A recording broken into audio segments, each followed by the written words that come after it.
Good evening. Rajrajesh institute के YouTube channel पर आप लोगों का स्वागत है। आज कुछ क्वेश्चंस एसएससी में मैथ्स में जो आपसे पूछा गया है उसको डिस्कस करेंगे। पहला क्वेश्चन आपका दिया हुआ है कि 957 प्लस 932 का होल स्क्वायर माइनस 4 गुना 957 गुना 932 को सरल करेंगे तो क्या रिजल्ट आएगा। ये ए माने, ये बी माने, ये फिर आपका ए है, ये बी है। तो यहाँ पर ना a प्लस बी का होल स्क्वायर माइनस 4ab, अगर मैं इसे सॉल्व करता हूं a square plus B square minus 2ab plus 2ab minus 4ab, result आएगा a square plus B square minus 2ab का, यानी a माइनस बी का होल स्क्वायर। यहाँ a का वैल्यू 957 माइनस 932, ये इसमें से घटा दीजिएगा, 57 में से 32 घटेगा 25 आएगा, इसका स्क्वायर कर दीजिए, आंसर 625। ये आपका आंसर था। इसमें a प्लस 2b बराबर 27 है, a cube plus 8b cube बराबर 54 है, तो 2ab का मान क्या होगा बतलाओ। तो देखिए 2ab का मान क्या है। अब यहाँ पर ना a और b का वैल्यू बदलता रहेगा। मान लो ये 15 लेंगे तो यहाँ 12 चाहिए, तो b का वैल्यू 6 होगा। यहाँ अगर 11 मान लीजिए, यहाँ पर आप 11 लेते तो 16 बचेगा, तो b का वैल्यू 8 होगा। बहुत सारा बनाना पड़ेगा कॉम्बिनेशन, हम ऑप्शन का हेल्प ले लेते हैं। 2ab है, 2ab हमसे पूछा गया 2ab का मान क्या है। 2ab बराबर 176। अगर ab को हम चेक करेंगे तो 176 बटा 2, 176 बटा 2 अगर चलिएगा आप, तो ये आपका जो वैल्यू होगा 88, यानी a और b को गुना करें 88 आना चाहिए। अब 88 आपका क्या क्या फैक्टर हो सकता है। 1 गुना 88 तो नहीं सेट होगा, एक मान लिया यहाँ 88 लेंगे तो 2, ये तो ज्यादा हो जाएगा। 2 गुना 44 भी चलेंगे तो ये वैल्यू 27 से ज्यादा होगा, 3 से कटेगा नहीं। 4 गुना 22 भी लेंगे, 22 4 दुना 8 30, ये भी नहीं होगा। तो 88 के लिए आपके पास फिर इसके बाद 8 आएगा, 8 और 11। मान लो 8 और 11 को सेट करते हैं। यह भी ध्यान देना होगा कि यहाँ पर का नंबर इस तरह से रहे कि ये ऑड आना चाहिए सम इसका। तो 8 और 11 को अगर लेते हैं आप, ये 11 लेते हैं और ये 8 लेते हैं, तो 11 8 दुना 16 27, ये आ जाएगा। अगर ये 11 लेंगे तो ये 11 का क्यूब होगा, और ये 8 लेंगे और गुना 8 का क्यूब होगा। इसको खाली चेक करना है आपको। 11 गुना 11 आपका 121, उसका 11 गुना करेंगे तो 1331 होता है।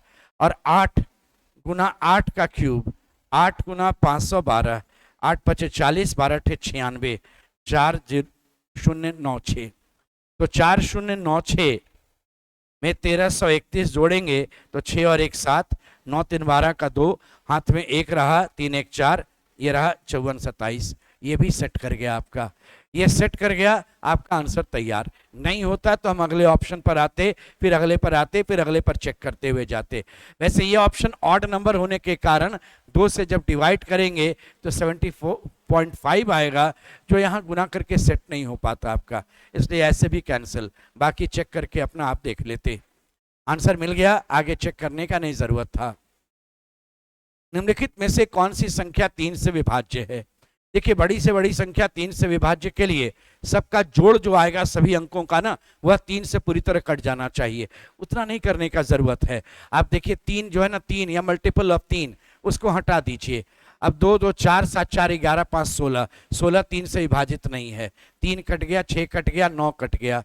4 2 6 5 11 8 19, 19 भी 3 से विभाज्य आप नहीं हो, विभाजित नहीं है, वो कैंसिल होगा। ये 3 कैंसिल, 9 कैंसिल, 3 कैंसिल, 7 4 11 5 16 तो 18, 18 3 से विभाजित हो जाएगा। इस केस में देखिए 3 9 6 3 कैंसिल, 7 4 11 5 16, 16 3 से विभाजित नहीं था। इस तरीके से चेक करके आप अपना आंसर निकाल लीजिएगा। वार्षिक रूप से चक्रवृद्धि ब्याज की एक निश्चित दर पर एक राशि 2 साल में 10,890 और 3 साल में 11,979 दिया हुआ है। तो बोले 10,890 और अगले साल 11,000 ये दिया हुआ 979। तो यहां से अगर आप अंतर निकालिए तो इसका अंतर जो आपका रहेगा वह 1089 का आएगा, है ना। इसमें से आप इसे घटाइए, 9 में 0 गया 9, 17 में से 9 जाएगा 8, आपका 8 में से 8 जाएगा 0, 11 में 10 गया 1। तो ये जो 10,890 का 1089 ये 10% होगा। यहाँ से एक डेसिमल यहाँ लगेगा, 10% होगा, यानी रेट ऑफ इंटरेस्ट निकल गया 10%। अब सोचिए 100 रुपया से कोई शुरू करे, पहला साल 10% जाएगा तो 110 होगा, अगला साल फिर 10% इस पर जब लगेगा तो वो 11 रुपया बढ़ जाएगा इस केस में, यानी 121 होगा। तो अगर शुरू में 100 रुपया है, 2 साल पर 121 हो जाएगा। ये 2 साल के बाद की राशि दी गई है 10,891, यानी ये राशि आपको दी गई 10,891। तो आरंभिक क्या था ये पूछा गया, यानी 121 बराबर इतना है तो 100 बराबर कितना होगा।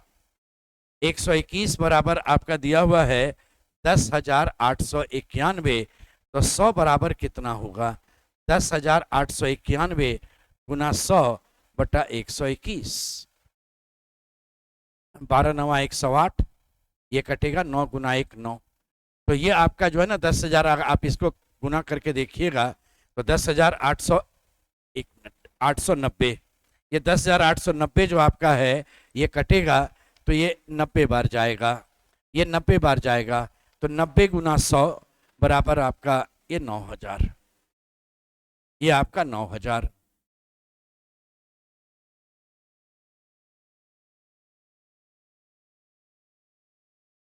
अभी और बिंदु एक प्रोजेक्ट को क्रमशः 4 और 12 घंटे में पूरा कर सकते हैं।